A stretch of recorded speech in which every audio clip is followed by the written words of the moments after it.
അവിടെ എല്ലാവിധ സൗകര്യങ്ങളും ഉണ്ടാക്കാൻ പറ്റി. അതിനേക്കാൾ വലിയ പണം ഈ പറഞ്ഞ പൈസ. അപ്പൊ ഇത് പരമാവധി കുറയ്ക്കാനുള്ള നമ്മളൊക്കെ വീടുകളിൽ മരുന്നുകൾ കഴിക്കുന്ന ആളുകളുണ്ടാവും. അതിന്റെ ചെലവ് കുറയ്ക്കുക എന്നുള്ളതാണ് ഈ ആരോഗ്യ സംരക്ഷണത്തിന്റെ വിഷയം. അപ്പൊ അത് മനസ്സിലാക്കുക എന്നുള്ളത്. പൊതുവെ നമ്മൾ പറഞ്ഞ ജീവിതശൈലി രോഗങ്ങളാണ് നമ്മുടെ പ്രശ്നം. ജീവിതശൈലി രോഗം എന്ന് പറഞ്ഞാൽ ജീവിതശൈലി ശരിയല്ലാത്തത് കൊണ്ടുണ്ടാകുന്ന രോഗം.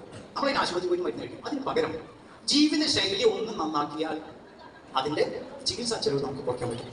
അപ്പൊ ഇതിന്റെ ശരിയായ പരിഹാരം എന്ന് പറയുന്നത് ജീവിതശൈലി നന്നാക്കുക എന്നുള്ളതാണ്. ജീവിതശൈലി നന്നാക്കിയാൽ ആരോഗ്യമുള്ള കുടുംബങ്ങളുണ്ടാവും, ആരോഗ്യമുള്ള കുട്ടികളുണ്ടാവും, നല്ല പഠനം ഉണ്ടാവും ഒക്കെ. അപ്പൊ എന്താണ് ആരോഗ്യം എന്ന് പറഞ്ഞാൽ? ലോകാരോഗ്യ സംഘടന ആരോഗ്യത്തെ വിഭജിച്ചിട്ടുള്ളത് ശാരീരികമായ, മാനസികമായ, ഭൗതികമായ, ആത്മീയമായ ഈ പറഞ്ഞ എല്ലാ ആരോഗ്യമുള്ള ഒരാളാണ് ആരോഗ്യമുള്ള ഒരാൾ എന്ന് പറയുന്നത്. നമ്മളത് ഈ ശാരീരിക ആരോഗ്യത്തെ കുറിച്ച് മാത്രം ഇത്തിരി കാര്യം മാത്രം നമ്മൾ ചർച്ച ചെയ്തു. അപ്പൊ നമുക്കൊക്കെ ആരോഗ്യത്തോടു കൂടി ജീവിക്കാൻ നമുക്ക് എന്തൊക്കെയാണ് വേണ്ടത്? വെള്ളം, വായു, ഭക്ഷണം, ഇങ്ങനെ കുറെ സംഗതികൾ വേണം. അതായത് നമ്മുടെ ചുറ്റുവട്ടങ്ങളിലേക്ക് നോക്കിയാൽ കാണുന്ന എല്ലാ സാധനങ്ങളും ഈ പറഞ്ഞതൊക്കെ ഇതിലുണ്ട്. ഉറക്കുണ്ട്, ഭക്ഷണമുണ്ട്, വെള്ളമുണ്ട്, വായുണ്ട്, ഒക്കെ ഉണ്ട്. ഇതിൽ തന്നെ ഏറ്റവും പ്രധാനപ്പെട്ട കാര്യങ്ങളാണ് ഇപ്പൊ നിങ്ങൾ പറഞ്ഞത്. അതായത് ശ്വസിക്കുക, വെള്ളം കുടിക്കുക, ഭക്ഷണം കഴിക്കുക, ഉറങ്ങുക, വ്യായാമം ചെയ്യുക. ഇതാണ് ഏറ്റവും പ്രധാനപ്പെട്ട ആരോഗ്യത്തിന്റെ പരിപാലന വിഷയം. ഇതിന് പറയാം ആരോഗ്യത്തിന്റെ പില്ലേഴ്സ്, തൂണുകൾ എന്ന് പറയും. ഇതേപോലെ പ്രാധാന്യമുള്ള ഒന്നാണ് മാനസിക ആരോഗ്യം എന്ന് പറയും. ഈ പറഞ്ഞ പില്ലറുകളുടെ അടിത്തറയാണ് മാനസിക ആരോഗ്യം. അപ്പൊ ഈ സംഗതി കറക്റ്റ് ഉണ്ടായാൽ പിന്നെ ഷുഗറും പ്രഷറും കൊളസ്ട്രോളും പൊണ്ണത്തടി ക്യാൻസറും കിഡ്നിയൊന്നും നമ്മൾ പ്രശ്നമാക്കാൻ പറ്റില്ല. അപ്പൊ ഇതെങ്ങനെ നന്നാക്കാം എന്നുള്ളതാണ് കുറച്ച് സമയം നമ്മൾ ചർച്ച ചെയ്തത്. വിശദമായി ഓരോന്ന് ചർച്ച ചെയ്യേണ്ടതാണ്. പക്ഷേ നമ്മൾ ഈ പറഞ്ഞ സമയം കൊണ്ട് ഇങ്ങനെ ഓടിച്ചു വിട്ടുവാണ് ചെയ്യുന്നത്. ആദ്യം നമ്മൾ നോക്കുന്ന ഇതിന്റെ ആദ്യത്തെ ഒന്ന് എന്താണ്? വായു. എന്താ വായു എന്ന് പറഞ്ഞാൽ? വായു എന്ന് പറഞ്ഞാൽ എന്താ? വായു എന്ന് പറഞ്ഞാൽ ഓക്സിജൻ. അതാണ് ശരി. ഓക്സിജൻ അടക്കമുള്ള വേറെയും നൈട്രജൻ, കാർബൺ ഡൈ ഓക്സൈഡ് എന്നൊക്കെ പറഞ്ഞ കുറേ സാധനങ്ങളുള്ള എയർ ആണ് വായു. ഇംഗ്ലീഷ് പറഞ്ഞത് മാത്രമേ ഉള്ളൂ, വിഷയമൊന്നുമില്ല. അപ്പൊ ഇങ്ങനെയുള്ള ഇത് വായു എന്ന് പറഞ്ഞാൽ നമ്മുടെ ചുറ്റുവട്ടങ്ങൾ നമ്മൾ കാണാത്ത നിറഞ്ഞു നിൽക്കുന്ന ഒരു സാധനം. അതിനകത്ത് നമ്മൾ ഓക്സിജൻ എന്ന് പറഞ്ഞ വായു, ഓക്സിജൻ 5-1 ഒരു 20%. ബാക്കി ഒരു 78% നൈട്രജൻ ആണ്. അതുപോലെ തന്നെ പിന്നെ കുറേ മൂലകങ്ങളുണ്ട് അതിനകത്ത്. നമ്മൾ അതിൽ നമ്മളിപ്പോൾ പോകുന്നില്ല. ഇത് പുറത്തുള്ളത് അതിൽ 20% ഓക്സിജൻ. ഇതേപോലെ നമ്മുടെ ശരീരത്തിനകത്തും ഒരു വായുമണ്ഡലമുണ്ട്. അതിനകത്ത് ഈ പറഞ്ഞ മൂലകങ്ങളൊക്കെ ഓക്സിജനും നൈട്രജനും കാർബൺ ഡൈ ഓക്സൈഡും ഒക്കെ ഇതിനകത്തുണ്ട്. പക്ഷെ അവിടെ പ്രത്യേകത, ഭൂമിയിൽ പുറത്ത് ഓക്സിജൻ 20% ഉള്ളത്, നമ്മുടെ ശരീരത്തിനകത്ത് ഓക്സിജൻ 65% ഉണ്ട് എന്നുള്ളതാണ് ഏറ്റവും കൂടുതൽ. അതുകൊണ്ടാണ് ഓക്സിജനെ ജീവവായു എന്ന് അല്ലെങ്കിൽ ജീവൻ എന്ന് വിളിക്കാൻ കാരണം. ബാക്കിയുള്ള എല്ലാ മൂലകങ്ങളും അതിനകത്ത്. ഇങ്ങനെ അകത്തും പുറത്തുമുള്ള വായു തമ്മിലുള്ള ഒരു കൈമാറ്റത്തിന് പറയുന്ന പേരാണ് ബ്രീത്തിങ് അല്ലെങ്കിൽ ശ്വസനം എന്ന് നമ്മൾ പറയുന്നത്. അതെങ്ങനെ നമ്മൾ ചെയ്യാം? എങ്ങനെ ചെയ്യാം? അകത്തുള്ള വായുവും പുറത്തുള്ള വായുവും കൂടെ എങ്ങനെ കൈമാറുക? എങ്ങനെ? അതന്നെ പറഞ്ഞോ. മൂക്ക് കൂടെ കയറ്റും, മൂക്ക് കൂടെ തന്നെ കറക്റ്റാണോ പറഞ്ഞു? അപ്പൊ ഇത് രണ്ടും തമ്മിലുള്ള ഒരു കൈമാറ്റത്തിന് പറയുന്ന പേരാണ് ശ്വസനം എന്നത്. ഇത് വരുമ്പോൾ നമുക്കറിയാം നമ്മുടെ ശ്വാസകോശം വികസിക്കും, നമ്മൾ ശ്വസിക്കും എന്നൊക്കെ പറയും. ശ്വസിക്കാത്ത ആരെങ്കിലും അവിടെ? ഇങ്ങനെ ശ്വസിക്കാത്ത ആരെങ്കിലും ഉണ്ടാവും? അങ്ങനെ ആരെങ്കിലും ഉണ്ടാവില്ല. ഇന്ന് എത്ര പ്രാവശ്യം ശ്വസിക്കേണ്ട ഒരു ദിവസം? ഏകദേശം 23,000 തവണ ശ്വസിക്കും. ഒരു മിനിറ്റ് ഒരു 15, 16, 17, 20 വരെ ഉള്ള സംഗതി. അപ്പൊ ഇങ്ങനെ ശ്വസിക്കുന്നതിലൂടെ നമ്മൾ കുറെ വായു അകത്തേക്ക് എടുക്കും. അതിൽ കുറെ ഓക്സിജൻ ഉണ്ടാവും. പുറത്തേക്ക് വിടുമ്പോൾ അതിൽ കുറെ ഓക്സിജൻ ഉണ്ടാവും. അപ്പൊ കൂടുതൽ ഓക്സിജൻ നമ്മൾ അകത്തേക്ക് എടുക്കും, കുറച്ച് ഓക്സിജൻ പുറത്തേക്ക് വിടും, ബാക്കി കുറച്ച് ശരീരത്തിനകത്തുണ്ടാവും. അതാണ് നമ്മുടെ ജീവൻ നിലനിർത്തുന്നത്. എന്നാൽ നമ്മുടെ ജീവൻ നിലനിർത്താൻ ഏറ്റവും അത്യാവശ്യമുള്ള സാധനമാണ് ഓക്സിജൻ. അതുകൊണ്ട് തന്നെ പരമാവധി നമ്മൾ അകത്തേക്ക് ഓക്സിജൻ എടുക്കലാണ് ആരോഗ്യ സംരക്ഷണത്തിനുള്ള ഏറ്റവും പ്രധാനപ്പെട്ട ഒരു കാര്യം എന്ന് പറയുന്നത്. ഇത് ചെയ്യുന്ന പണി ആരാ ചെയ്യാം? ഈ ഓക്സിജൻ അകത്തേക്ക് എടുക്കുന്ന പണി ആരാ ചെയ്യാം? ലങ്സ്, ശ്വാസകോശം എന്ന് പറയുന്ന ലങ്സ് ആണ് ഈ ഒരു പണി ചെയ്യുന്നത്. അതിന് പൊതുവെ 2 ഭാഗങ്ങളാക്കി തിരിച്ചു. നമ്മൾ ഇവിടുന്ന് ഇങ്ങോട്ട് എടുക്കുന്ന പണി, ഇവിടുന്ന് ഇങ്ങോട്ട് എടുക്കുന്ന 2 തരത്തിൽ. നമ്മൾ അതിന്റെ വിശദാംശങ്ങളിലേക്ക് ഒന്ന് പോകുന്നത്. ശ്വാസകോശമാണ് അതിന്റെ ഏറ്റവും പ്രധാനപ്പെട്ട ഒരു പണി ചെയ്യുന്നത്. നമ്മൾ ശ്വാസം എടുക്കുക, ഇവിടുന്ന് അങ്ങോട്ട് മൂക്കിന്റെ തുമ്പ് മുതൽ അതിന്റെ ഉൾഭാഗം വരെ കുറേ അവയവങ്ങളുണ്ട്. അതിൽ പ്രധാനപ്പെട്ട ശ്വാസകോശത്തിന്റെ പണി ശ്വാസം എടുക്കലുണ്ട്. പിന്നെ നമ്മുടെ ശബ്ദം കൺട്രോൾ ചെയ്യൽ, അതുപോലെ തന്നെ മണം കൺട്രോൾ ചെയ്യൽ, രുചി കൺട്രോൾ ചെയ്യൽ, ഇതൊക്കെ നമ്മുടെ ശ്വാസകോശം ചെയ്യുന്ന കുറേ പണികളാണ്. അപ്പൊ നമ്മുടെ ശരീരത്തിലുള്ള ഓക്സിജൻ പരമാവധി വർദ്ധിപ്പിക്കുക എന്നുള്ളതാണ് ആരോഗ്യ സംരക്ഷണത്തിന്റെ ഏറ്റവും ആദ്യത്തെ പാഠം. അതിന് ഒരു ചെലവുമില്ല. ആകെ നമ്മൾ ശ്വസിക്കാൻ പഠിച്ചാൽ മതി, നന്നായി ശ്വസിച്ചാൽ മതി. അപ്പൊ എങ്ങനെയാണ് ഇത് വർദ്ധിപ്പിക്കുക എന്നുള്ളതാണ് നമ്മൾ നോക്കുന്നത്. അതിൽ ഒരേ ഒരു വഴി നന്നായി ശ്വസിക്കുക എന്നുള്ളതാണ്. ഇവിടെ നമ്മളൊരു 3-4 തരത്തിലുള്ള ശ്വസനത്തെ കുറിച്ച് നമുക്കൊന്ന് പറയാം. പ്രധാനമായിട്ടും 1-2 വളരെ സിമ്പിൾ ആയിട്ട്. ആദ്യം നമ്മൾ ചെയ്യേണ്ടത് നമ്മൾ ശ്വസിക്കുന്ന അതിലേക്ക് ഒന്ന് ശ്രദ്ധിക്കുക. ഇങ്ങനെ ഒരു പണി ഇവിടെ നടക്കുന്നുണ്ട്. പിന്നെ എന്തായാലും പേര് റിഫാൻ പറഞ്ഞതുപോലെ മൂക്കിലൂടെ കയറ്റുന്നതും മൂക്കിലൂടെ വിടുന്നതും ഒന്ന് അതിലേക്ക് ശ്രദ്ധിക്കാം. മൂക്കിലൂടെ വായു അകത്തേക്ക് പോകുന്നു, ഇത്തി കഴിയുമ്പോൾ നമ്മുടെ വയറ് വലുതാവുന്നു, പിന്നെ ചെറുതാവുന്നു, അപ്പം മൂക്കിലൂടെ പുറത്തേക്ക് പോകും. ഇതാണ് ശ്വസനം. ഇതിനെ ഒന്ന് നേരം പോലെ ഇത്തി 2-3 തരത്തിലൊന്നും ചെയ്താൽ പരീക്ഷയ്ക്ക് മാർക്ക് കൂടുതൽ കിട്ടും. നല്ല ആരോഗ്യം ഉണ്ടാവും, മരുന്നുകൾ ഒഴിവാക്കാൻ പറ്റും, ഇങ്ങനെ കുറേ കാര്യങ്ങൾ, ഓർമ്മശക്തി നല്ലോണം ഉണ്ടാവും, ഇങ്ങനെ കുറേ സംഭവം. ഇവർ ആദ്യം ചെയ്യാൻ പറ്റിയ പണിതാരും ഒന്നുമില്ല, വെറുതെ ഇങ്ങനെ ഇരുന്ന് നമ്മൾ എല്ലാവരും ശ്വസിക്കില്ല ഇരുന്നിട്ട് അതിനെ ഒന്ന് ശ്വസിക്കാം, ഒന്ന് പുറത്തേക്ക്. നിങ്ങൾ ആ ഇരുന്ന് ഇരിപ്പ് ചെയ്താൽ മതി. അതിന് ഇത്തിരി കൂടെ നന്നായിട്ട് ഞാൻ ഇത് ഓരോ വിശദീകരിച്ച് പറയുന്നുണ്ടല്ലോ. 3:40 നാൾ സമയം പറഞ്ഞാൽ നമ്മൾ ഇത് കഴിഞ്ഞാൽ ഇത്തിരി കൂടെ സ്പീഡിൽ നമുക്ക് പെട്ടെന്ന് കൊണ്ടുവരും. അത് കഴിഞ്ഞാൽ നമ്മൾ ഒന്നും കൂടെ എന്ത് ചെയ്യാം, അകത്തേക്ക് എടുക്കുക, അവിടെ പിടിച്ചു നിർത്തുക, പുറത്തേക്ക് വിടുക, കാലിലേക്ക് നിർത്തുക. സ്ക്വയർ ബ്രീത്തിങ് എന്ന് പറയും. അതായത് അകത്തേക്ക് എടുത്തു, പിടിച്ചു നിർത്തി, പുറത്തേക്ക് വിട്ടു, കാലിലേക്ക്. പിന്നെ ഇതേപോലെ വെറുതെ ഇരിക്കുമ്പോൾ ഇങ്ങനെ ചെയ്യുക. കാരണം നമ്മുടെ ശ്വാസകോശത്തെ അതിന്റെ കപ്പാസിറ്റി വർദ്ധിപ്പിക്കും. എഴുതി കഴിയണം പ്രാക്ടീസ് ചെയ്യുന്നത് പോലെ ശ്വാസകോശത്തിന് ശ്വാസം എടുത്ത് അതിനെ പരിശീലിപ്പിക്കലാണ് നമ്മൾ ചെയ്യുന്നത്. ഇതേപോലെ നമ്മൾ 2 മൂക്കിന്റെ തൊള്ളല്ലേ, ഇതേപോലെ ഇതിന്റെ ഉള്ളിലേക്കൊക്കെ 2 ഭാഗങ്ങൾ. ഈ 2 ഭാഗം ക്ലിയർ ആക്കാൻ ഒരു മൂക്ക് കൂടെ ശ്വസിക്കുക, മറ്റേ മൂക്ക് കൂടെ വിടുക, പിന്നെ അതും കൂടെ ശ്വസിക്കുക, തിരിച്ചത് പിന്നെ ഇങ്ങനെ മാറി ശ്വസിക്കാം. പിന്നെ ഇത്തിരി കൂടെ നന്നായി ശ്വസിച്ചാൽ നമ്മൾ മൂക്കിലൂടെ നല്ലോണം അകത്തേക്ക് എടുക്കുക, സാവധാനം വായിലൂടെ പുറത്തേക്ക്. അതുപോലെ വേറെ ഒന്നാണ് 4, 7, 8, 6, 7, 8, 6, 7, 8 ക്ലാസ് 4, 7, 8. അതെന്താ ലാസ്റ്റ് പറഞ്ഞത്. അതേപോലെ നമ്മൾ ചില സമയത്ത് നമ്മൾ ശ്വസിക്കുമ്പോൾ ഈ നെഞ്ച് വലുതാവും, വയറ് വലുതാവും അല്ലേ. ഇത് ചില സമയത്ത് വയറ് മാത്രം വലുതാക്കാവുന്ന ചില ശ്വസനങ്ങൾ, വയറിന്റെ അസുഖങ്ങൾ, വയറുവേദന പോലെ, ഈ ദഹനം കറക്റ്റ് അവിടെ ഗ്യാസ് തിരിച്ചിട്ടുള്ള പ്രശ്നങ്ങളൊക്കെ തീർക്കാം. അതേപോലെ നമ്മുടെ ശ്വാസ സംബന്ധമായ പ്രശ്നങ്ങൾ തീർക്കാൻ നെഞ്ചിന് വലുതാക്കി ചെസ്റ്റ് ബ്രീത്തിങ് പോലെയുള്ള കുറേ വ്യായാമങ്ങൾ. പിന്നെ ചില പ്രത്യേക വ്യായാമങ്ങൾ, അതുപോലെ തന്നെ ബലൂൺ ബ്രീത്തിങ് എന്ന് പറഞ്ഞ സംഭവം. ബലൂൺ പിടിപ്പിക്കാം, വേറൊന്നുമല്ല. അപ്പൊ അത് ഇങ്ങനെ ബുദ്ധിമുട്ടിപ്പിക്കില്ലേ, ഇത് നമ്മുടെ ചെസ്റ്റ് നല്ലതാണ്. അതേപോലെ സ്ട്രോ ബ്രീത്തിങ്, വെള്ളത്തിൽ സ്ട്രോ ചൂട്, ഇങ്ങനെ കുറേ സംഗതികൾ. അതേപോലെ ചില പ്രാണായാമങ്ങൾ പലതരത്തിൽ. ഇതിൽ ഒരെണ്ണം മാത്രം ഞാൻ പറഞ്ഞു. ഇപ്പൊ നമ്മൾ 10 എണ്ണം പറഞ്ഞു. ഈ 10 നമ്മൾ ഇതൊക്കെ ഇങ്ങനെയൊക്കെ ഉണ്ട് എന്ന് മനസ്സിലാക്കുക. ഒറ്റെണ്ണം, അത് 4, 7, 8. ഇത് നമുക്ക് ഉറക്കം വരാതിരിക്കുമ്പോൾ ഉറക്കം വരാനും, പരീക്ഷയ്ക്കൊക്കെ ഇരിക്കുന്ന സമയത്ത് പഠിച്ചതൊക്കെ ഓർക്കാനും, ടെൻഷൻ ഉണ്ടാവില്ല. കിട്ടുമോ എനിക്ക് അറിയണമെന്നാണ് ചോദിക്കുക, ടെൻഷൻ ഉണ്ടാവില്ല. ഈ ടെൻഷനൊക്കെ ഒഴിവാക്കാൻ ഒരു 2-3 വട്ടം ഇതൊന്നും ചെയ്തു നോക്കും. ഒന്നുമില്ല, നമ്മൾ ശ്വസിക്കുക, അവിടെ പിടിച്ചു നിർത്തുക, മെല്ലെ വിടുക. ഈ വിടുന്നത് ശ്വസിക്കുന്നത് 1, 2, 3, 4 ഈ സ്പീഡിൽ 4 വരെ ഉണ്ട്. ആ 4 എണ്ണി ശ്വാസം എടുക്കുക. അതേ സ്പീഡിൽ 7 വരെ എണ്ണി ശ്വാസം അവിടെ പിടിച്ചു നിർത്തുക. അതേപോലെ ഒരു 8 വരെ എണ്ണീറ്റ് ശ്വാസം വിടുക. 4, 7, 8 ഒരു 8 തവണ ചെയ്ത് നോക്കിയ 4 വരെ എണ്ണുന്നവരെ എടുക്കുക. 1, 2, 3, 4 ഈ 7 വരെ നിർത്തുക. 1, 2, 3, 4, 5, 6, 7 ഇനി അത് വിടുക. മെല്ലെ സാവധാനം എടുത്തതിന്റെ ഇരട്ടി വേഗതയിൽ 1, 2, 3, 4, 5, 6, 7, 8 നമ്മുടെ ഉള്ളിലുള്ള എല്ലാ വേസ്റ്റുകളും പുറത്തേക്ക് പോകാൻ പാകത്തിന് ഇത് ഒരു 2-3 വട്ടം രാവിലെ ഉച്ചയ്ക്കും വൈകുന്നേരം ചെയ്തു നോക്കുക. പ്രത്യേകിച്ചും പരീക്ഷ കാലത്തും എല്ലാ പഠിക്കുന്ന സമയത്തൊക്കെ ഇത് ഇടയ്ക്കൊക്കെ ഒന്ന് പ്രാക്ടീസ് ചെയ്ത് നോക്കുക. വിശദമായിട്ട് പറയാൻ സമയമില്ലാത്ത ഒരുപാട് ആരോഗ്യ ഗുണങ്ങളുള്ള ഒരു വ്യായാമമാണ് 4, 7, 8 എന്ന് പറയുന്ന ബ്രീത്തിങ് എക്സസൈസ്. ചുരുക്കി പറഞ്ഞാൽ ഇതൊക്കെ നമ്മൾ ചെയ്യുന്നതിനാണ് നമ്മുടെ ശ്വാസകോശത്തിന്റെ കപ്പാസിറ്റി കൂട്ടാൻ, പരമാവധി ഓക്സിജൻ കിട്ടാൻ. അതേപോലെ തന്നെ നമ്മൾ പുറത്ത് നമ്മുടെ പരിസരങ്ങളൊക്കെ നല്ല വൃത്തിയുള്ള സ്ഥലങ്ങളാക്കി വെക്കുക. അതുവഴി പരിസര മാലിന്യങ്ങളൊക്കെ ഒഴിവാക്കി നല്ല ഓക്സിജൻ കിട്ടുന്ന, വായു കിട്ടുന്ന അവസരങ്ങൾ ഉണ്ടാക്കുക എന്നുള്ളതാണ് നമ്മൾ ചെയ്യുന്നത്. ചുരുക്കി പറഞ്ഞാൽ ശ്വസിക്കാൻ പഠിക്കുക, അറിഞ്ഞ് ശ്വസിക്കുക. ഇതാണ് ഏറ്റവും പ്രധാനം. നമ്മൾ നടക്കുന്നത് ഇരിക്കുന്നത് പറ്റുമ്പോഴൊക്കെ നല്ല അകത്തേക്ക് എടുക്കുക, നല്ല പുറത്തേക്ക്. ഇതാണ് മിനിമമായിട്ട് നമ്മൾ ചെയ്യേണ്ട കാര്യങ്ങൾ. ഈ രണ്ടാമത്തെ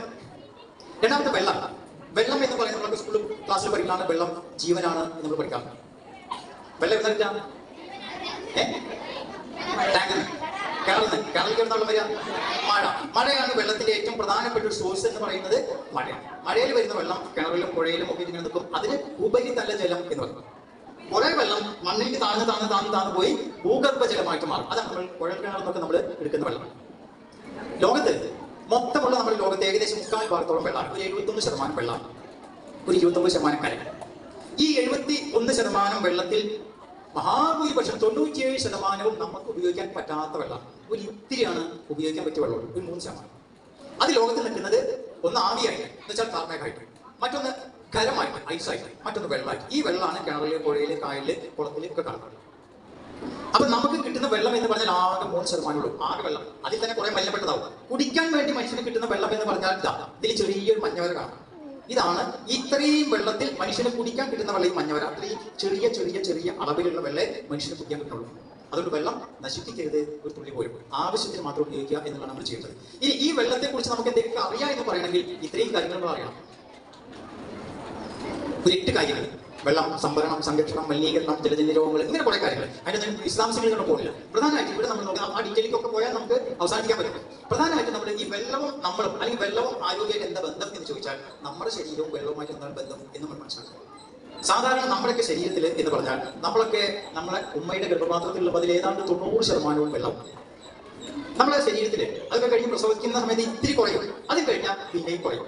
നമ്മുടെ ശരീരത്തിൽ എത്ര വെള്ളം ഉണ്ടാവും അറിയാമെങ്കിൽ അറിയോ? ഇല്ല. ഏകദേശം നമ്മുടെ ശരീരത്തിൽ ഒരു 3/2 ഭാഗം അല്ലെങ്കിൽ 3/4 ഭാഗവും വെള്ളം. ഒരു 50 കിലോ 60 കിലോ ഉണ്ടെങ്കിൽ 40-45 കിലോ വെള്ളമായിരിക്കും. അപ്പൊ ആ വെള്ളം നമ്മുടെ ശരീരത്തിൽ ഉള്ളത് കൊണ്ടാണ് നമ്മൾ നല്ല ആരോഗ്യത്തോടു കൂടി നടക്കുന്നതും, കാണുന്നതും, കേൾക്കുന്നതും, ഓർമ്മിക്കുന്നതും, പരീക്ഷയ്ക്ക് പഠിച്ചു തരുന്നതും ഒക്കെ. അത് കൃത്യമായിട്ട് നമ്മുടെ ശരീരത്തിലെ ഓരോ അവയവങ്ങളും കൃത്യമായിട്ട് എല്ലാവർക്കും പ്രത്യേകം റേഷ്യോ. തലച്ചോറിൽ ഇത്ര, കിഡ്നിയിൽ ഇത്ര, ആട്ടിൽ ഇത്ര, രക്തത്തിൽ ഇത്ര എന്നൊക്കെ പറയും. അപ്പൊ അത് കൃത്യമായി നമ്മുടെ ശരീരത്തിൽ ഉള്ളതിൽ നിന്ന് ഒരു ഇത്തിരി കുറഞ്ഞാൽ പോലും നമ്മുടെ തലച്ചോറിന്റെ പ്രവർത്തനം, നമ്മുടെ കണ്ണിന്റെ കാഴ്ച, ഹാർട്ടിന്റെ പ്രവർത്തനം, മൊത്തത്തിൽ നമ്മുടെ ശരീരത്തിന്റെ പ്രവർത്തനം കുറയും. അതാണ് രോഗങ്ങൾക്കുള്ള ഒരു പ്രധാനപ്പെട്ട കാരണം. അപ്പൊ അതിന് പറയുന്ന പേരാണ് നിർജ്ജലീകരണം അല്ലെങ്കിൽ ഡീഹൈഡ്രേഷൻ എന്ന്. ശരീരത്തിന് ആവശ്യത്തിന് വെള്ളം കിട്ടാത്ത അവസ്ഥ. അപ്പൊ എങ്ങനെയാണ് ഈ ശരീരത്തിന് വെള്ളം കിട്ടാത്ത അവസ്ഥ വരിക എന്ന് പറഞ്ഞാൽ, നമ്മുടെ ശരീരത്തിൽ വെള്ളം ഉണ്ടെന്ന് പറഞ്ഞു, ഈ വെള്ളത്തിൽ കുറെ വെള്ളം എല്ലാ ദിവസവും പുറത്തേക്ക് പോകും. എങ്ങനെ പുറത്തേക്ക് പോവുക? ശരീരത്തിലെ വെള്ളം എങ്ങനെ പുറത്തേക്ക് പോവുക? എങ്ങനെ പോവാ? വേർപ്പിലൂടെ പോകും, മലത്തിലൂടെ പോകും, മൂത്രത്തിലൂടെ പോകും, കഫത്തിലൂടെ പോകും, ശ്വാസം വരുന്നതിലൂടെ പോകും, ഇങ്ങനെയൊക്കെ പോകും. ഇതിലൂടെയൊക്കെ ഏകദേശം ഒരു 2-3 ലിറ്റർ ഓരോ കാലാവസ്ഥയനുസരിച്ച് പുറത്തേക്ക് പോകും. അപ്പൊ ഈ വെള്ളം പുറത്തേക്ക് പോകുമ്പോൾ നമ്മൾ പരമാവധി വെള്ളം തിരിച്ച് ശരീരത്തിന് കൊടുക്കുക, അല്ലെങ്കിൽ വെള്ളം കുടിക്കുക എന്നുള്ളതാണ് നമ്മൾ ചെയ്യുന്നത്. കുറെ ഭാഗങ്ങൾ ഞാൻ ഒഴിവാക്കുകയാണ്. അപ്പൊ ഇങ്ങനെ വെള്ളം കുടിക്കുന്നത് കൊണ്ട് ഒരുപാട് ആരോഗ്യ ഗുണങ്ങളുണ്ട്. അതിലൊന്നും നമ്മൾ പോലെ നമ്മുടെ ശരീരം നന്നായി പ്രവർത്തിക്കാൻ, പഠിച്ചത് ഓർമ്മ കിട്ടാൻ, പിന്നെ പരീക്ഷയ്ക്ക് മാർക്ക് കിട്ടാൻ, നല്ല ആരോഗ്യം ഉണ്ടാവാൻ, രോഗങ്ങളില്ലാതിരിക്കാൻ, നല്ല ഉറക്കം കിട്ടാൻ ഒക്കെ നമ്മുടെ ശരീരത്തിൽ ധാരാളം വെള്ളം വേണം. പ്രത്യേകിച്ചും നമ്മൾ തലച്ചോറ്. അവിടെ എവിടെയെങ്കിലും ഒരു ഇത്തിരി വെള്ളത്തിന് അളവ് കുറഞ്ഞാൽ കുട്ടികളുടെ പഠന നിലവാരം മോശമാവും എന്നാണ് പറഞ്ഞത്. കോഗ്നിറ്റീവ് പെർഫോമൻസ് എന്നായി പറയുന്നത്. ADHD എന്നൊക്കെ ഡോക്ടർമാർ പറയുന്നത്, attention deficit hyper activity disorder എന്നൊക്കെ പറയാറുണ്ട്.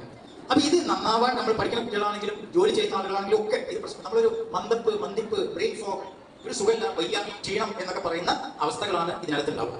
അപ്പൊ ഇത് നന്നായി പ്രവർത്തിക്കാൻ നമ്മുടെ ശരീരത്തിൽ പഠിക്കുമ്പോൾ എപ്പോഴും, പഠിക്കുന്നവരും പഠിക്കാത്തവരും എല്ലാവരും വെള്ളം ധാരാളം കുടിക്കുക എന്നുള്ളതാണ് നമ്മൾ ചെയ്യുന്നത്. എങ്ങനെ, എത്ര, എപ്പോൾ വെള്ളം കുടിക്കണം എന്നൊരു ഒറ്റ വാക്കിൽ മാത്രം പറഞ്ഞുകൊണ്ട് ഞാൻ വിഷയം അവസാനിപ്പിക്കാം. സാധാരണ നമ്മൾ എങ്ങനെ വെള്ളം കുടിക്കേണ്ടതെന്ന് ചോദിച്ചാൽ പൊതുവെ നമ്മൾ 5 ചോദ്യം ചോദിച്ചു. എന്തിനാ വെള്ളം കുടിക്കേണ്ടത്, എത്ര വെള്ളം കുടിക്കണം, എന്ത് വെള്ളം കുടിക്കണം, എങ്ങനെ വെള്ളം കുടിക്കണം, എപ്പോൾ വെള്ളം കുടിക്കണം. ഇത് വിശദമായി പറഞ്ഞ മണിക്കൂറുകൾ എടുക്കും. 1 മിനിറ്റ് കൊണ്ട് ഞാനതൊന്ന് പറഞ്ഞു തീർക്കുകയാണ്.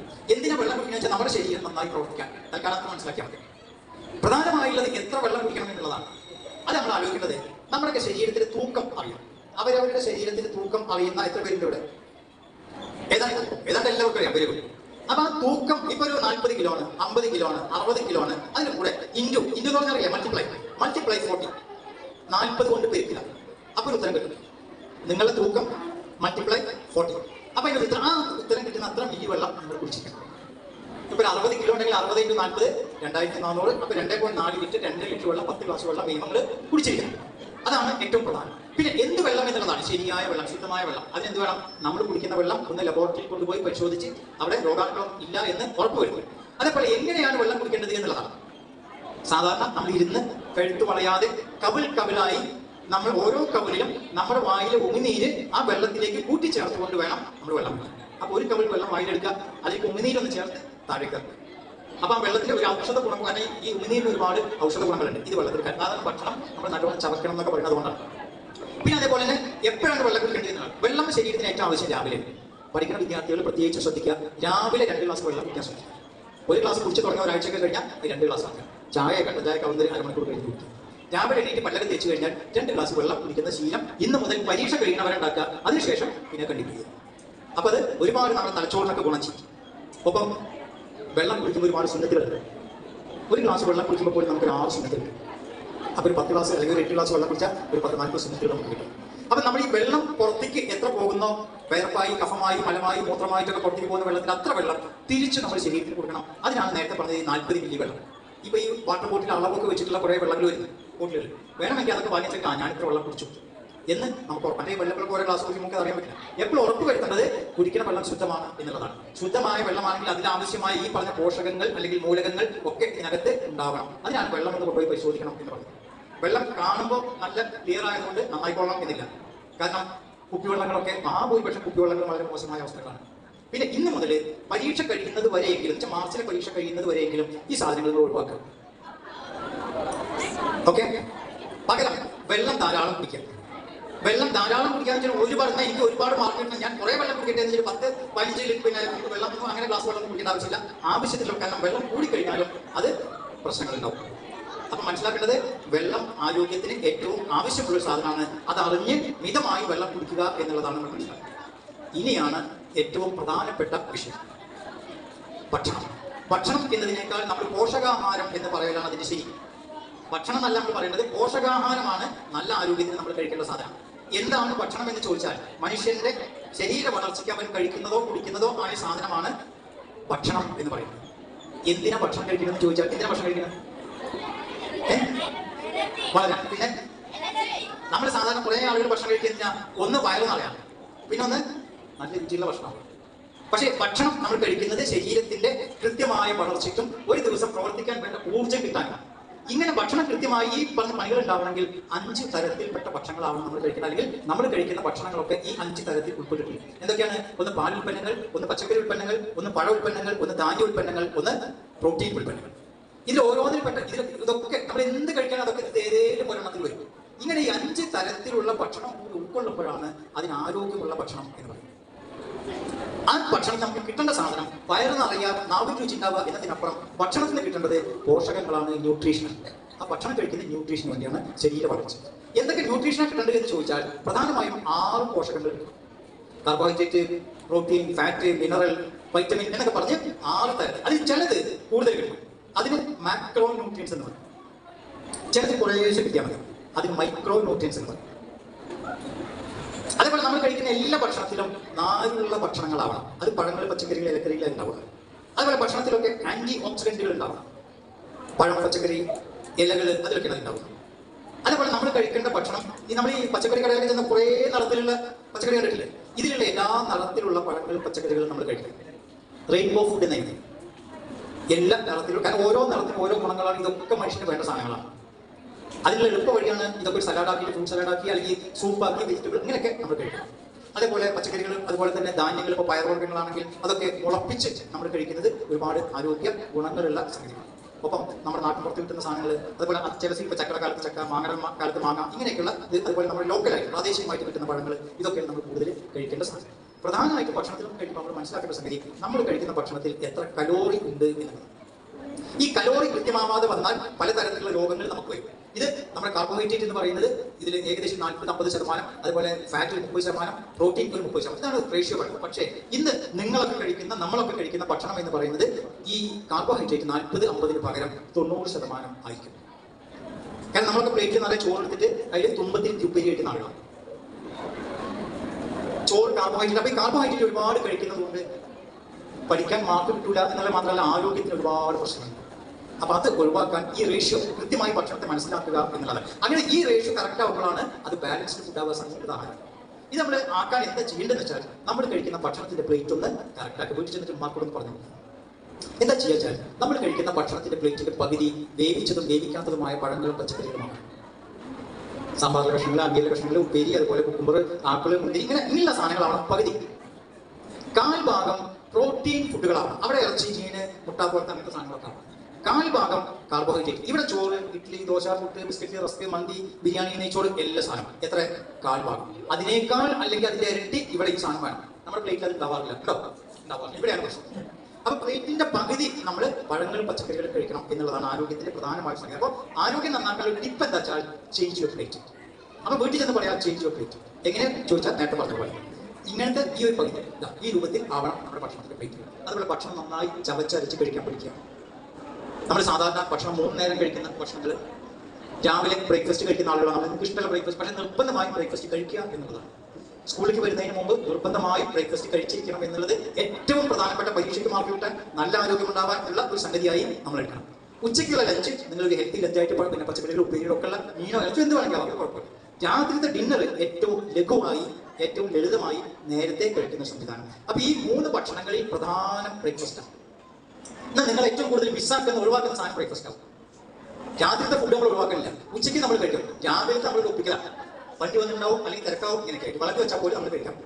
അപ്പൊ നമ്മൾ ഇത് ഒഴിവാക്കാതെ നിർബന്ധമായും നമ്മളത് കഴിക്കുന്ന സംവിധാനം ഉണ്ടാവണം. പ്രത്യേകിച്ചും പഠിക്കുന്ന കുട്ടികൾക്ക് ഏറ്റവും പ്രധാനപ്പെട്ട ഭക്ഷണം ബ്രേക്ക്ഫാസ്റ്റ് ആണ്. ഒരു കാരണവശാലും അത് ഒഴിവാക്കാൻ പാടില്ല എന്നുള്ളതാണ്. കാരണം അത് തലച്ചോറിന്റെ പ്രവർത്തനത്തെ വളരെ മോശമായി ബാധിക്കും. ഇത് മാർക്ക് കിട്ടാത്ത അവസ്ഥകൾ ഉണ്ടാവും.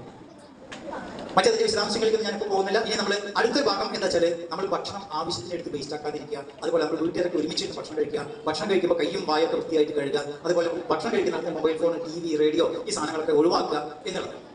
ആ ഭക്ഷണത്തിന്റെ പ്ലേറ്റ് ഈ പറഞ്ഞ പോലെ ഈ പോഷകങ്ങൾ കൃത്യമായ പ്ലേറ്റ് ആയിരിക്കണം. അപ്പോഴാണ് ഭക്ഷണം നന്നാവുക. നിങ്ങളെ സംബന്ധിച്ചിടത്തോളം, വിദ്യാർത്ഥികളെ സംബന്ധിച്ചിടത്തോളം അത് തലച്ചോറിന്റെ പ്രവർത്തനത്തിന് അനുയോജ്യമായ ഭക്ഷണങ്ങളാവണം. വിശദമായി അതിലേക്ക് പോകാൻ സമയമില്ലാത്തതുകൊണ്ട് അതിനെക്കുറിച്ച് കൂടുതലൊന്നും പറയുന്നില്ല. പ്രധാനമായും നമ്മൾ ശ്രദ്ധിക്കേണ്ട ഒരു സംഗതി, ഭക്ഷണത്തിന്റെ പ്ലേറ്റ് ഒന്ന് മാറ്റി അതിൽ പഴങ്ങളും പച്ചക്കറികളും വർദ്ധിപ്പിക്കാനും ഒപ്പം സലാഡുകൾ ഇതിൽ വർദ്ധിപ്പിക്കാനും ഒക്കെ നമ്മൾ നോക്കാം. ഒപ്പം വയറ് നിറച്ച് ഭക്ഷണം കഴിക്കാതിരിക്കുക. വയറ് നിറയുന്നതിന് മുമ്പേ ഭക്ഷണം നിർത്താം. പിന്നെ വിശക്കുമ്പത്തി കഴിഞ്ഞിട്ട് പിന്നെ കഴിക്കാം. ഭക്ഷണം കഴിക്കുമ്പോൾ ഒരുപാട് സുന്നത്തുകൾ അതിൽ പെട്ടതാണ് ഭക്ഷണം വയറ് നിറയുന്നതിന് മുമ്പേ നിർത്തുക. കാൽഭാഗം ഭക്ഷണം കഴിക്കുക, കാൽഭാഗം വെള്ളം, കാൽഭാഗം വായു. പിന്നെ അതല്ലാത്ത കുറേ കാര്യങ്ങൾ, ഒരുപാട് കാര്യങ്ങൾ, അതിലൊന്നും നമ്മളിപ്പോൾ പോകുന്നില്ല. കാരണം ഭക്ഷണത്തിന് മാത്രം ക്ലാസ്സിൽ നമുക്ക് കുറേ പറയാം. ഏറ്റവും പ്രധാനം ഭക്ഷണത്തെ ബഹുമാനിക്കുക. ഭക്ഷണം വലിയ ഒരു സംഭവമാണ്. അതിനെ ബഹുമാനിക്കുക. ആ ഭക്ഷണം തന്ന നാഥനോട്, ദൈവത്തോട്, ഈശ്വരനോട് നന്ദിയുള്ളവരാവുക എപ്പോഴും. അതിൽ ഏറ്റവും നല്ല വഴി ഭക്ഷണം നശിപ്പിക്കാതിരിക്കുക, വേസ്റ്റാക്കാതിരിക്കുക, കളയാതിരിക്കുക എന്നുള്ളത്. അങ്ങനെ കളയുമ്പോൾ അങ്ങനെ ആ ഒരു ഒറ്റ ഭക്ഷണത്തിന് വേണ്ടി കാത്തിരിക്കുന്ന ഒരുപാട് ആളുകൾ നമ്മുടെ ചുറ്റുവട്ടത്തുണ്ട് എന്ന് മനസ്സിലാക്കുക. അതുകൊണ്ട് ഒരിക്കലും നമ്മൾ കൊണ്ടുവന്ന ഭക്ഷണം കുട്ടിക്കളയുകയോ വീട്ടിൽ നിന്ന് താഴേക്ക് പോയി അങ്ങനെ ഒന്നും കളയാതെ ആവശ്യമുള്ള ഭക്ഷണം മാത്രം എടുത്ത് കഴിക്കുക. കാരണം ഒരു ഒറ്റ ഭക്ഷണം ഉണ്ടാവാൻ മാസങ്ങളോളം ഒരുപാട് മാസങ്ങളുടെ പണിയെടുത്തിട്ടാണ് ഇവിടെ നിന്ന് ഇങ്ങനെ വന്ന് അവസാനം അത് ചോറായി നമ്മുടെ മുമ്പിൽ എത്തുന്നത്. അപ്പോൾ അവരോടൊക്കെ നമ്മൾ ബഹുമാനം കാണിക്കണം, അവരോടൊക്കെ ആദരവ് കാണിക്കണം, അവരൊക്കെ നമ്മൾ പ്രാർത്ഥനകളിൽ ഉൾപ്പെടുത്തണം. അതാണ് ഭക്ഷണത്തെ ബഹുമാനിക്കുക എന്ന് പറയുന്നത്. ദാഹിക്കുന്നവർക്ക് ഭക്ഷണം കൊടുത്തിട്ടും വെള്ളം കൊടുത്തിട്ടും വിശക്കുന്നവർക്ക് ഭക്ഷണം കൊടുത്തിട്ടൊക്കെയാണ് ആ ഒരു നന്ദി ദൈവത്തോട് നമ്മൾ പ്രകടിപ്പിക്കുന്നത്. ആ ഭക്ഷണത്തെ അറിയുകയും ഏത് ഭക്ഷണം കഴിക്കാം ഒരു കുഴപ്പമില്ല, പക്ഷേ ആവശ്യത്തിലേറെ ആവാതെ എല്ലാ ഭക്ഷണവും നമ്മൾ ശ്രദ്ധിക്കുക എന്നുള്ളതാണ് ചെയ്യേണ്ടത്. അടുത്ത 12 മിനിറ്റ് കൂടെ ബാക്കിയാണ്. ഞാൻ ഒന്ന് ഓടിച്ച് ഇങ്ങനെ പറയാത്ത 2 വിഷയം. അടുത്തത് ഉറക്കം വളരെ നിർബന്ധമായി, പ്രത്യേകിച്ച് ഇനിയുള്ള 2-3 മാസം പരീക്ഷാകാലം വരെ നന്നായിട്ട് ഉറങ്ങുക എന്ന് വെച്ചാൽ നേരെ വെളുപ്പം കിടന്നുറങ്ങാന്നല്ല, നേരത്തെ കിടക്കുക, നേരത്തെ എണീക്കുക എന്നുള്ളതാണ് നമ്മൾ ചെയ്യേണ്ട പ്രധാനപ്പെട്ട ഒരു പണി. ഉറക്കത്തിൽ ഒരുപാട് സയൻസുകളും കാര്യങ്ങളൊക്കെ ഉണ്ട്, അതിലേക്കൊന്നും നമ്മൾ പോകുന്നില്ല. ഉറക്കത്തിൽ ഒരുപാട് ആരോഗ്യ ഗുണങ്ങളുണ്ട്, അതിലേക്ക് നമ്മൾ പോകുന്നില്ല. ഉറങ്ങാനുള്ള ഏറ്റവും നല്ല സമയം എന്ന് പറയുന്നത് 10 മണി മുതൽ 4 മണി വരെ സമയം. നേരത്തെ കിടക്കുക, നേരത്തെ ഇപ്പോൾ 5 മണി വരെ ആയാലും കുഴപ്പമില്ല, അതിനപ്പുറത്തേക്ക് ആവില്ല. എന്തായാലും ആ സമയത്ത് എണീറ്റ് നമ്മുടെ പണികളൊക്കെ കഴിഞ്ഞ് ഒരു 1/2 മണിക്കൂർ പഠിച്ചാൽ രാത്രി ഇരുന്നിട്ട് ഒരു 2 മണിക്കൂർ പഠിക്കുന്നത് പുലർച്ചെ എണീറ്റ് ഒരു 10 മിനിറ്റ് പഠിച്ചാൽ മതി. കാരണം ഈ പുലർച്ചെ ബ്രഹ്മമുഹൂർത്തം എന്ന് പറയുന്ന സമയം, ആ സമയത്ത് തലച്ചോറിന്റെ പ്രവർത്തനം പുലരാങ്കാലം സമയത്ത് നമ്മുടെ തലച്ചോറിന്റെ പ്രവർത്തന ശേഷി 100%. അതുകൊണ്ട് രാത്രി വൈകുന്നേരമൊക്കെ കളിക്കാൻ, ധാരാളം കളിക്കാം, പുലർച്ചെ ഇരുന്ന് പഠിക്കാം. അപ്പൊ എന്താ വെച്ചാൽ നമുക്ക് ഒരു അല്പസമയം ഇരുന്ന് വായിച്ചാൽ ഒരു 2 മണിക്കൂറൊക്കെ ഇരുന്ന് പഠിക്കുന്ന ഫലം കിട്ടും. അപ്പൊ അത് പരമാവധി ഉപയോഗപ്പെടുത്തുക. അതുപോലെ എപ്പോഴും കിടന്നുറങ്ങുമ്പോൾ അല്ലെങ്കിൽ ഉറങ്ങാൻ കിടക്കുമ്പോൾ നട്ടയിൽ നിന്ന് വൃത്തി കിടക്കുക, ചുരുണ്ടുകൂടി കിടക്കാതിരിക്കുക എപ്പോഴും. അത് വലിയ അപകടം ചെയ്യും. ഇപ്പോഴൊന്നും പ്രശ്നമില്ല, ഇപ്പോഴൊക്കെ ചെറുപ്പമാണ്. കുറെ കഴിയുമ്പോൾ ഇത് ഒരുപാട് ആരോഗ്യ പ്രശ്നങ്ങൾ ഉണ്ടാക്കും. അത്തരം വിഷയങ്ങളൊക്കെ ഇപ്പോൾ ശ്രദ്ധിക്കുക. അതുപോലെ അതിൽ ശ്രദ്ധിക്കേണ്ട കുറേ കാര്യങ്ങളുണ്ട്, അതിലേക്കൊന്നും നമ്മളിപ്പോൾ പോകുന്നില്ല. നമ്മൾ ഫാൻ ഉപയോഗിക്കുന്നത്, AC ഉപയോഗിക്കുന്നത്, ബെഡ് ഉപയോഗിക്കുന്നത്, പിന്നെ അതുപോലെ തന്നെ അവിടെ നമ്മൾ ഫോൺ കോൾ ചെയ്യുന്ന സംഗതികൾ, ഇതൊക്കെ കുറേ കാര്യങ്ങൾ പറയേണ്ടതാണ്. ആ കാര്യങ്ങളൊക്കെ നമുക്ക് പിന്നീട് എപ്പോഴും നമുക്ക് പറയാം. ഉറക്കം പ്രധാനമായും നമ്മൾ ശ്രദ്ധിക്കേണ്ടത് രാത്രി നേരത്തെ കിടന്നുറങ്ങുക, രാവിലെ നേരത്തെ എനിക്ക് ഇല്ലെങ്കിൽ ക്ലാസ്സിൽ നിന്ന് ഉറക്കം തൂങ്ങാൻ തുടങ്ങും. ഇതൊരു 10 ദിവസം കഴിയുമ്പോൾ ചില രോഗങ്ങളായിട്ട് മാറും. പിന്നാലെ അത് മറവിയായിട്ട് മാറും. പഠിച്ചത് ഓർത്തെടുക്കാൻ പറ്റില്ല, പരീക്ഷയ്ക്ക് മാർക്ക് കിട്ടില്ല. അപ്പം നന്നായിട്ട് ഉറങ്ങുക, അത് തന്നെ നേരത്തെ കിടക്കുകയും നേരത്തെ എണീക്കുകയും ചെയ്യുക. ഉറക്കത്തിന് കുറേ ടിപ്പുകൾ പറയാണ്ട് അതിലേക്കൊന്നും നമ്മളിപ്പോൾ പോകുന്നില്ല. ഉറക്കത്തിന്റെ സുന്നത്തുകളിലേക്ക് പോയാൽ തന്നെ ഒരുപാട് സുന്നത്തുകളുണ്ട് ഉറക്കത്തിന്, അതിലേക്കൊന്നും നമ്മളിപ്പോൾ പോകുന്നില്ല. പിന്നെ നിശിതമായ വിഷയങ്ങൾ നമുക്ക് പകൽ നന്നായി കളിക്കുക, രാത്രി നന്നായി ഉറങ്ങുക, ഉയർച്ച നന്നായി പഠിക്കുക. ഇതാണ് നിങ്ങൾ ചെയ്യേണ്ട പ്രധാനപ്പെട്ട കാര്യങ്ങൾ. ഇനി അടുത്തൊരെണ്ണം വ്യായാമം. ഭക്ഷണം പോലെ തന്നെ വളരെ പ്രധാനപ്പെട്ട ഒന്നാണ്. കാരണം നമുക്കിപ്പോൾ നിങ്ങളൊക്കെ ഉമ്മമാരൊക്കെ സ്കൂളിലേക്ക് പോകുമ്പോൾ നടന്നിട്ട് പോയ ആളുകളാണ്. അപ്പൊ നമുക്ക് വ്യായാമം കിട്ടിയത്. ഇപ്പൊ നിങ്ങൾക്ക് ബസ്സിൽ പോകുന്ന ആളുകൾ അധികം, അതൊരു വ്യായാമമില്ല. അപ്പൊ വൈകുന്നേരം വീട്ടിൽ ചെന്നാൽ കുറച്ച് സമയം നിങ്ങൾ നന്നായിട്ട് കളിക്കാൻ ഉപയോഗപ്പെടുത്തുക. പറ്റാവുന്നത്ര അതിന് വേണ്ടി ഒരു 1/2 മണിക്കൂർ 1 മണിക്കൂറായാലും മതി. അതുകൊണ്ട് ഒരുപാട് ഗുണങ്ങളുണ്ട്, അതിലേക്കൊന്നും നമ്മൾ പോകുന്നില്ല. പല തരത്തിലുള്ള വ്യായാമങ്ങളുണ്ട്. ഏറ്റവും നല്ല വ്യായാമം എന്ന് പറയുന്നത് ഇതുപോലെ നടക്കുക, ഓടുക, നീന്തുക, ചാടുക, ഇങ്ങനെയുള്ള സംഗതികളാണ്. മൊത്തം ശരീരത്തെ ചലിപ്പിക്കുക എന്നുള്ളതാണ് വ്യായാമം. അത് പല തരത്തിൽ ശരീരത്തിന്റെ പല ഭാഗങ്ങളിൽ ഒക്കെ നമുക്ക് ചെയ്യാൻ പറ്റും. ഏറ്റവും പ്രധാനം ഏത് തരത്തിലുള്ള വ്യായാമം ചെയ്യുമ്പോഴും നടക്കുമ്പോഴും ഇരിക്കുമ്പോഴും ഒക്കെ, ഈ ക്ലാസ്സിലൊക്കെ ഇരിക്കുമ്പോൾ നിങ്ങൾ എപ്പോഴും നട്ടിൽ നിവർത്തി കാല് എൽ ഷേപ്പിൽ, കാലിന്റെ പള്ള കറക്റ്റ് നിലത്ത് വെച്ച്, കാലിന്റെ മുട്ട് കറക്റ്റ് ഇങ്ങനെ എൽ ഷേപ്പിൽ വളച്ച് 90 ഡിഗ്രി വളച്ച് നട്ടിൽ ഇങ്ങനെ ചാരിയിരിക്കാതെ ഇങ്ങനെ ഇരിക്കാതെ കറക്റ്റ് ഇരിക്കുക എന്നുള്ളതാണ് ആരോഗ്യത്തിന്റെ ഏറ്റവും നല്ല ഒരു മാർഗം. അപ്പൊ അതെപ്പോഴും നമ്മൾ ചെയ്യാം. അതുപോലെ തന്നെ ഈ പറഞ്ഞ കാര്യങ്ങളൊക്കെ ഇടയ്ക്കൊക്കെ ഒരു 10 മിനിറ്റെങ്കിലും എല്ലാ ദിവസവും നമ്മൾ വ്യായാമം ചെയ്യാൻ നോക്കാം. ഇത് നമ്മുടെ തലച്ചോറുമായി ബന്ധപ്പെട്ട കുറേ കാര്യങ്ങളിൽ ആശ്വാസം ഉണ്ടാവും, ഗുണങ്ങൾ ഉണ്ടാവും. അപ്പോൾ അത് നമ്മുടെ പഠനങ്ങളുമായി ബന്ധപ്പെട്ട് കുറേ കാര്യങ്ങൾക്ക് നല്ലതാവും. മൊത്തം ഒരു ചലനം എന്തെങ്കിലും ആയിട്ട്, സ്കൂളാണെങ്കിലും സ്കൂളിൽ കുറച്ച് സമയം ഉണ്ടാവുള്ളൂ, വീട്ടിൽ ചെന്നാൽ കുറച്ച് സമയം കളിക്കാൻ ഉപയോഗിക്കുക, ശരീരത്തെ ചലിപ്പിക്കാൻ ഉപയോഗിക്കുക.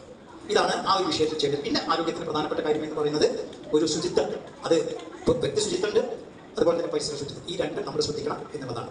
ഒപ്പം മനസ്സിന് സ്വസ്ഥത ഉണ്ടാവുക എന്നുള്ളതാണ് ഏറ്റവും പ്രധാനപ്പെട്ട ഒന്ന്. അതിന് നമ്മൾ ഈ നേരത്തെ പറഞ്ഞ ശ്വസനവും വ്യായാമമൊക്കെ കറക്റ്റ് ചെയ്യുക, പ്രാർത്ഥനകൾ കാര്യമായിട്ട് ചെയ്യുക, മനസ്സിന്റെ ഒരു മൈൻഡ് സെറ്റ് കറക്റ്റ് ആക്കുക, ഇതൊക്കെയാണ് അതിനകത്ത് ചെയ്യുക. ഇതൊക്കെ വഴി നമുക്ക് ആരോഗ്യത്തോടു കൂടി ജീവിക്കാൻ പറ്റും. ഈ പറഞ്ഞ 6 കാര്യങ്ങൾ നമ്മളൊന്ന് കറക്റ്റ് ആക്കുക. ഇതിലൊക്കെ ചെറിയ ചെറിയ ചെറിയ ചെറിയ കാര്യങ്ങൾ മാത്രമാണ് നമ്മൾ ചെയ്യേണ്ടുള്ളൂ. ഈ പറഞ്ഞ 5 കാര്യങ്ങൾ. ഈ 5 കാര്യങ്ങളിലെ ഏറ്റവും പ്രധാനപ്പെട്ടത് ഏതൊക്കെയാണ്? ഒക്കെ പ്രധാനമാണ്. അതിൽ തന്നെ പ്രധാനപ്പെട്ടത് ഏതാണെന്ന് ചോദിച്ചാൽ ഭക്ഷണവും വ്യായാമവും. അതിൽ തന്നെ ഏറ്റവും പ്രധാനം ഏതാണെന്ന് ചോദിച്ചാൽ ഭക്ഷണം. അപ്പോൾ നമ്മളെ പ്രധാനപ്പെട്ട ആരോഗ്യ സംരക്ഷണത്തിന്റെ ഒരു വിഷയം ഭക്ഷണം എന്നുള്ളതാണ്. അപ്പൊ അതിന് നമ്മൾ കഴിക്കുന്ന ഭക്ഷണത്തെ ഒന്ന് ശ്രദ്ധിക്കുക എന്നുള്ളതാണ് നമ്മൾ ചെയ്യേണ്ടത്. അതിനാണ് നേരത്തെ പറഞ്ഞത് ചേഞ്ച് ഓഫ് പ്ലേറ്റ്. നമ്മുടെ ഭക്ഷണത്തളി ഒന്ന് മാറ്റുക. ഏതുപോലെ ഭക്ഷണത്തെ നന്നായി മനസ്സിലാക്കുക, ഭക്ഷണത്തിൽ നിന്ന് ഈ പറഞ്ഞ പോഷകങ്ങൾ എന്തൊക്കെയാണെന്നും അതിന്റെ ഗുണങ്ങൾ എന്തൊക്കെയാണെന്നൊക്കെ മനസ്സിലാക്കി അത് കിട്ടുന്ന ഒരു സമീകൃത ആഹാരം നമ്മൾ ഉണ്ടാക്കുക. അതിനുള്ളതാണ് ഭക്ഷണത്തിൽ ചോറിന്റെ അളവ് കുറച്ച്, ഉപ്പേരിയുടെയും ഇലക്കറിയുടെയും പിന്നെ കറികളുടെയൊക്കെ അളവ് കൂട്ടുക, പഴങ്ങളുടെ പച്ചക്കറികളുടെ അളവുകൾ കൂട്ടുക എന്നുള്ളത്. ഇങ്ങനെ നമ്മളൊരു മാറ്റം വരുത്തിയാൽ നമ്മുടെ ആരോഗ്യം സുഖമായിട്ട് ഇങ്ങനെ പോകും. അപ്പൊ ഈ 5 എണ്ണം എന്ന് പറയുന്നത് പ്രധാനമായും ഒന്ന് ശ്വസിക്കാൻ പഠിക്കുക, മറ്റൊന്ന് വെള്ളം കുടിക്കാൻ പഠിക്കുക, പിന്നൊന്ന് നമ്മളെ ഭക്ഷണത്തെ കൃത്യമായി മനസ്സിലാക്കുകയും ചെയ്യുക, അതേപോലെ ഉറങ്ങാൻ പഠിക്കുക, കൃത്യമായിട്ട് ഉറങ്ങുക, അതേപോലെ നമ്മൾ വ്യായാമം കൃത്യമാക്കുകയും മനസ്സിന്റെ സ്വസ്ഥത കൃത്യമാക്കുകയും ചെയ്യാം. ഈ പറഞ്ഞ 5 കാര്യങ്ങൾ പഠിച്ചു കേട്ടു എന്ന് വെച്ചുകൊണ്ട് പ്രത്യേകിച്ച് കാര്യമൊന്നുമില്ല. ഇതിൽ മനസ്സിലായ കാര്യങ്ങൾ ഇന്ന് മുതൽ ജീവിതത്തിൽ പകർത്തി തുടങ്ങുക എന്നുള്ളതാണ്. അപ്പൊ ഇത് പ്രാക്ടീസ് ചെയ്യുമ്പോഴാണ് ഇതിന് ഗുണം ഉണ്ടാവുക. നിങ്ങൾ ഇന്ന് മുതൽ വീട്ടിൽ ചെന്നാൽ ഈ പറഞ്ഞതിൽ നിന്ന് ഒറ്റ വാക്കിൽ നമ്മളൊരു 10-15 മിനിറ്റോളം ഒക്കെ കൂടെ ഇങ്ങനെ സ്പീഡിൽ പറഞ്ഞു, എന്നാലും എന്തെങ്കിലുമൊക്കെ മനസ്സിലാക്കിയിട്ടുണ്ടെങ്കിൽ അതിൽ നിന്ന് എന്തായിരിക്കും നിങ്ങൾ ഇന്ന് മുതൽ വീട്ടിൽ തുടങ്ങാം. ഒരു കാര്യം, വെള്ളം കുടിക്കരുത്. എങ്ങനെ എങ്ങനെ ഓക്കെ, വേറെ ഒരു മാറ്റം വരുത്താം. എങ്ങനെ ഓക്കെ. അപ്പൊ അങ്ങനെ ഓരോരുത്തരും ഓരോ ചെറിയ ചെറിയ കാര്യം എന്താ മാറ്റിയതൊക്കെ നാളെ ഇവിടെ വന്ന് കൂട്ടുകാരോട് പറയാം. ഒരാൾ വെള്ളം മാറി പിന്നെ നന്നാക്കിയില്ല, ഒരാൾ പറഞ്ഞു. അപ്പോൾ ഇതൊക്കെ അങ്ങോട്ട് മാറി പഠിച്ചതൊക്കെ അങ്ങോട്ടൊക്കെ പറഞ്ഞ് മനസ്സിലാക്കി നമ്മൾ ചെയ്തുകൊണ്ടിരിക്കുക, അറിവുകൾ പങ്കുവയ്ക്കുക. അപ്പോഴാണ് നമുക്ക് ഇതൊക്കെ അങ്ങോട്ടൊക്കെ മനസ്സിലാക്കാൻ പറ്റും. വിശദമായിട്ട് ഒരു ദിവസം നമുക്ക് ഇത് വിശദമായി നമുക്ക് ചർച്ച ചെയ്യാം. അപ്പൊ ഇങ്ങനെ നമ്മളൊരു ആരോഗ്യകരമായ ജീവിതശൈലി ഉണ്ടാകുമ്പോഴാണ് സത്യത്തിൽ ഇന്നത്തെ സെഷൻ എന്ന് പറയുന്നത് കുട്ടികൾക്കുള്ള സെഷൻ ആയിരുന്നില്ല, മറിച്ച് മാതാപിതാക്കൾക്കുള്ളതായിരുന്നു. കാരണം ഒരു പാരന്റ് സെഷൻ എന്നുള്ളതാണെന്ന് പറഞ്ഞിട്ടുള്ളത് കുട്ടികൾക്ക് നമ്മൾ ഇവിടെ നിന്ന് തുടങ്ങാം. ഇവരുടെ അക്കാഡമിക് പെർഫോമൻസിന്റെ എങ്ങനെ, അത് വേറൊരു ക്ലാസ്സാണ്, ഇതിന്റെ അപ്പുറത്തേക്കുള്ള ഒരു ക്ലാസ്. അവിടെയാണ് ഇവരോട് സംസാരിക്കുന്ന വിഷയങ്ങൾ പറയാം. ഇവിടെ നമ്മൾ അതിലേക്ക് വന്നിട്ടില്ല. പക്ഷേ ഒരു കാര്യം മനസ്സിലാക്കേണ്ടത്, നമ്മുടെ വിദ്യാഭ്യാസവും ആരോഗ്യവും വളരെ പരസ്പര പൂരകങ്ങളായ ബന്ധപ്പെട്ട് കിടക്കുന്ന ഒരു സംഗതിയാണ് എന്നുള്ളതാണ്. അത് ആരോഗ്യം നന്നാവുമ്പോഴാണ് വിദ്യാഭ്യാസം പഠനം നന്നാവുള്ളൂ. അപ്പോഴാണ് നമുക്ക് പഠനത്തെ കറക്റ്റാക്കാൻ പറ്റും. 2 പഠനമുണ്ട്, ഒന്ന് ഹാർഡ് പഠനം, ഒന്ന് സ്മാർട്ട് പഠനം. ഈ സ്മാർട്ട് പഠനം കുറച്ച് സമയം കൊണ്ട് കൂടുതൽ പഠിക്കുന്ന സംവിധാനം, കുറച്ച് സമയം പഠിച്ച് കൂടുതൽ മാർക്ക് കിട്ടുന്ന സംഗതികൾ, അങ്ങനെ വേണം നമ്മൾ പഠനത്തെ ആക്കാൻ. അത് കുട്ടികളുമായി സംബന്ധിക്കുന്ന വേറൊരു ഭാഗമാണ്. നമ്മൾ പിന്നെ ഇത്തരം ഒരു വിഷയമാണ്. അതിലേക്ക് പിന്നീട് നമുക്ക് വരാം.